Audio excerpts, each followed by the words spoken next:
आज भी John before time है। गजब का पैशन है इस बंदे में काम को लेकर। ऑफिस में घुसते हुए माधुरी ने जूली से कहा।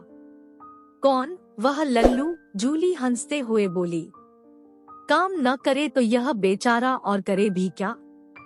मुझे नहीं लगता कि इसकी जिंदगी में काम के सिवाय और कोई चीज होगी। देखकर नहीं लगता कि कितनी रूखी सूखी जिंदगी यह जीता है। जूते के घिसे सोल की तरह बस किसी तरह जी रहा है। Julie, this is not right. किसी के लिए भी ऐसे शब्दों का इस्तेमाल करना ठीक नहीं है। जॉन ने MBA किया है, क्वालिफाइड है, बहुत समझदार, योग्य और शालीन इंसान है। वीमेन की रिस्पेक्ट करना जानता है। बॉस भी उसकी काबिलियत की तारीफ करते हैं और तुम हो कि या तो उसका मजाक उड़ाती हो या उसका अपमान करने के बहाने ढूंढती हो। माधुरी ने जूली की बातों पर असहमति जताई।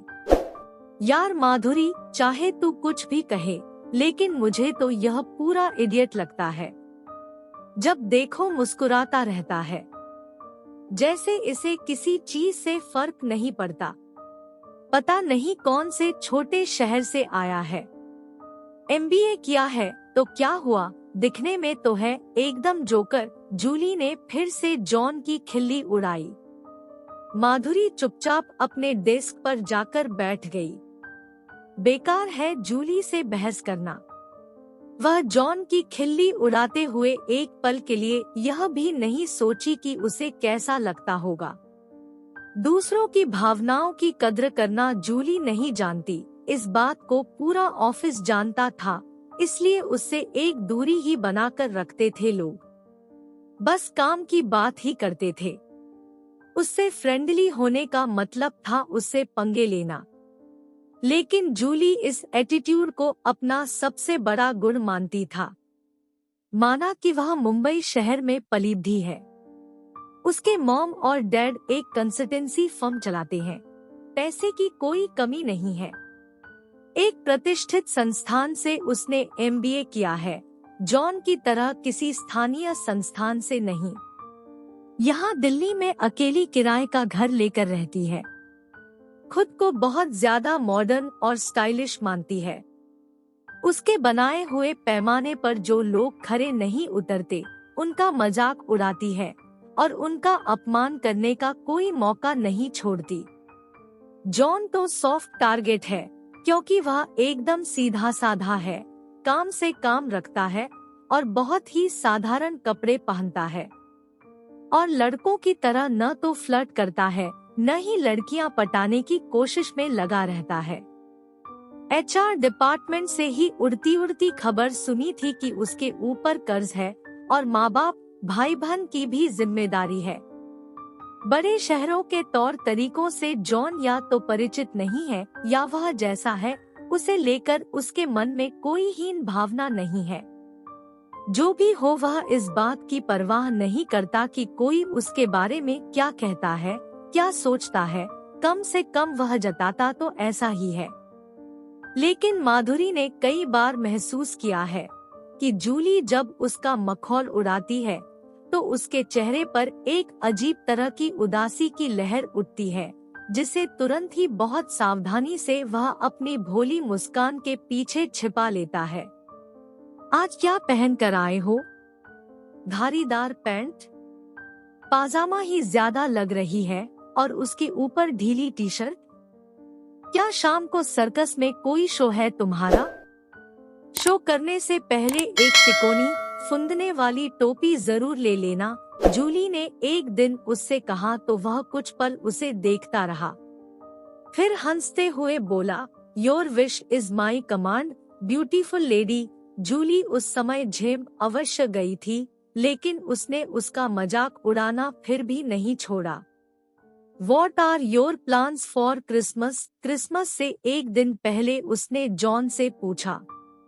ऑफिस में केवल वही 2 ईसाई थे। हालांकि उसके अपने प्लान थे और जॉन क्या करेगा, उसमें उसकी कोई दिलचस्पी नहीं थी। फिर भी जानबूझकर उसे शर्मिंदा करने के ख्याल से उसने पूछा था। वह जानती थी यह लल्लू कुछ नहीं कर सकता, कुछ खास नहीं। चर्च जाऊंगा और शाम को एक पेस्ट्री खा लूंगा, जॉन ने बहुत सहजता से उत्तर दिया। Oh no, how boring. तुम जिंदगी को इतने फीके ढंग से क्यों जीते हो? चाहो तो मेरे घर आ सकते हो, कल पार्टी है, दोस्तों के साथ मैं खूब मस्ती करने वाली हूँ, जूली ने कहा। सच में तू जॉन को बुलाना चाहती है? तू तो उसे पसंद नहीं करती, माधुरी ने हैरानी से पूछा। अरे नहीं, मैंने तो ऐसे ही कह दिया।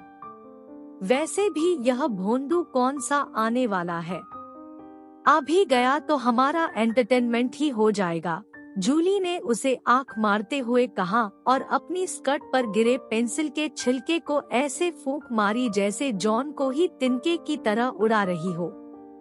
यह ठीक नहीं है। मैंने जॉन की आंखों में तेरे लिए कुछ एहसास देखे हैं। He cares for you। वह उसकी प्रॉब्लम है, बट आई डोंट केयर। वह क्रिसमस का दिन था, ऑफिस में छुट्टी थी। जूली ने अपने घर को बहुत ही सुंदर ढंग से लाइटिंग लगाकर सजाया था। क्रिसमस ट्री जगमगा रहा था। वह अपने सारे दोस्तों के लिए गिफ्ट लाई थी। जॉन को आया देख वह चौंकी। वह उसके लिए चॉकलेट लाया था। एक्सपेक्ट नहीं कर रही थी न मुझे, जूली कुछ कहती उससे पहले ही माधुरी बोली, जॉन, अच्छा किया जो तुम आ गए। आओ, मैं तुम्हें अपने और दोस्तों से मिलाती हूँ। जॉन, कम से कम आज तो ढंग के कपड़े पहन कर आ जाते। अफलातून लग रहे हो। फैशन ट्रेंड्स तो फॉलो किया करो और पार्टी में कौन स्पोर्ट्स शूज पहन कर आता है।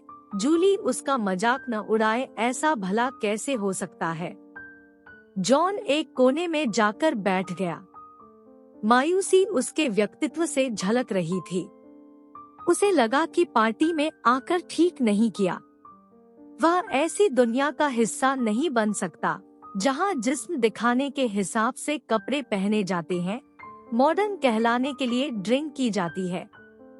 वह धीरे धीरे सॉफ्ट ड्रिंक पी रहा था। उसकी नजरें जूली पर ही थी जो काफी पैक पी चुकी थी। तभी एक लड़के ने उसकी कमर में हाथ डाल उसे अपनी ओर खींचते हुए उसके होठों पर किस कर दिया। हाउ डेयर यू, जूली चिल्लाई। इस तरह क्यों रिएक्ट कर रही हो? तुम तो आज के जमाने की लड़की हो, तितली की तरह उड़ना पसंद करती हो।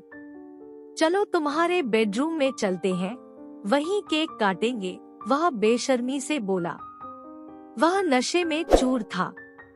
जूली अवाक खड़ी थी। गुस्से से उसके गाल लाल हो गए। बेशक वह खुले ख्यालों की थी, पर अपनी सीमाएं जानती थी। यह ठीक नहीं है। तुम किसी लड़की के साथ ऐसा बिहेव नहीं कर सकते। तभी जॉन की आवाज गूंजी जो जूली के बगल में आकर खड़ा हो गया था। उसकी ना की रिस्पेक्ट करो। Learn to respect a woman. वह लड़का गुस्से से यह कहते हुए बाहर निकल गया कि तुझे देख लूंगा। जूली तकटकी लगाए जॉन को देख रही थी। जॉन इस तरह किसी को डांट सकता है, इसकी उसने कभी कल्पना तक ही नहीं की थी। भोंदू, लल्लू और न जाने क्या क्या वह उसे कहती रही है, पर वह बिल्कुल ऐसा नहीं है।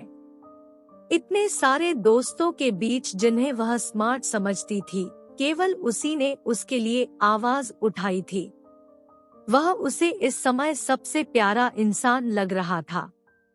अपने भीतर उसे कुछ घुमड़ता हुआ महसूस हुआ। जूली को उसके लिए कुछ फीलिंग्स जागी। मन उससे कुछ कह रहा था, दिल की धड़कनें कुछ सुना रही थी।